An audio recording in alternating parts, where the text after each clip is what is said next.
Nastavljamo emisiju Beograd, dobro jutro. Pričamo o tome zbog čega je važno da deca od malena uče jezik i to je nešto što je njihova budućnost i gde god putuju sigurno će im biti potreban engleski jezik. Upravo o tome pričamo kada je dobro da deca počnu da uče jezik, možda i više jezika u isto vreme i da li je to dobro.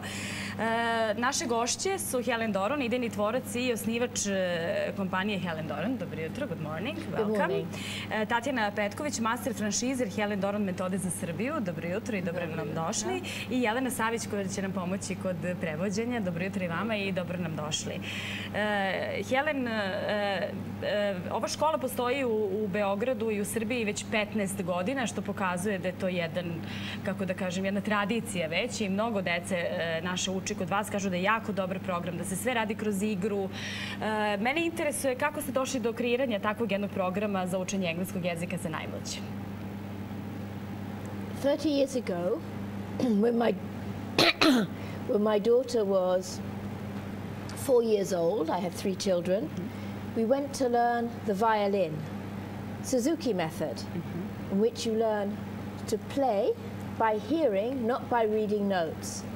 And I'm a linguist. I've trained in linguistic science.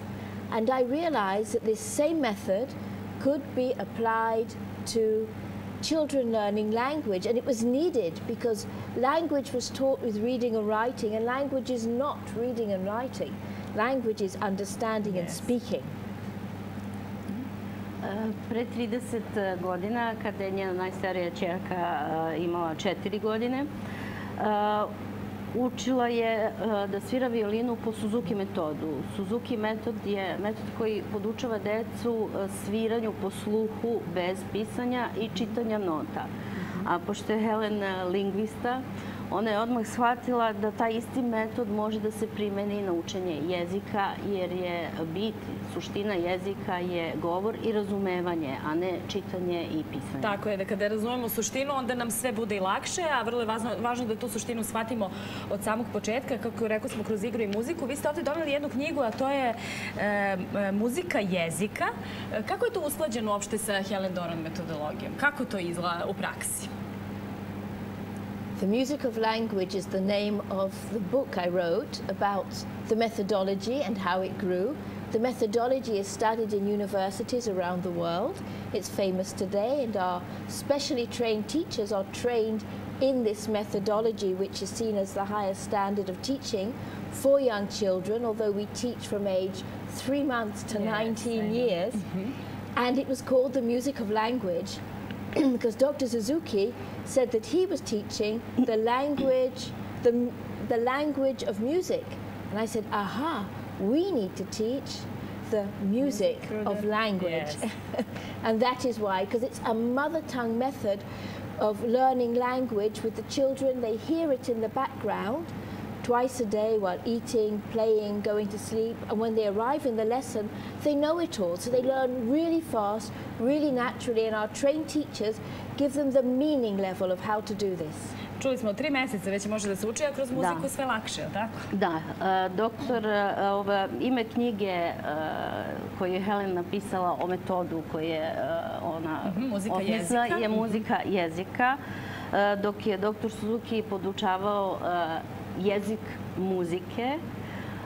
Ona je shvatila da je nam potrebna muzika jezika.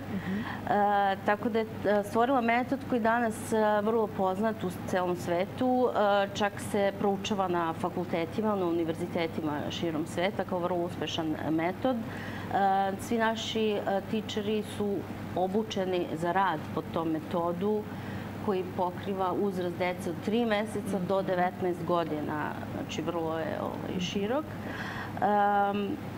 To je, u stvari, metod učenja po sistemu po kojem su deca naučila svoj maternji jezik. Znači, isti je sistem, mi ih učimo engleski kao njihov drugi jezik i oni slušaju kod kuće Znači, ponavljano je slušanje kod kuće, dođu sa tom muzikom jezika na čas i tu dobiju od svojih nastavnika značenje svih reči koje su već čuli. Oni zapravo i nemaju utisak da samo uče, nego zapravo da kroz muziku i igru sve to savladavaju, s obzirom da oni uče u isto vreme, ako kažemo tako mala deca, i maternji jezik. Koliko to deca može da zbuni, recimo, da uče još jedan jezik pored? Da li je to dobro, recimo, da deca uče od malena još jedan jezik? Children can learn any number of languages if naturally presented.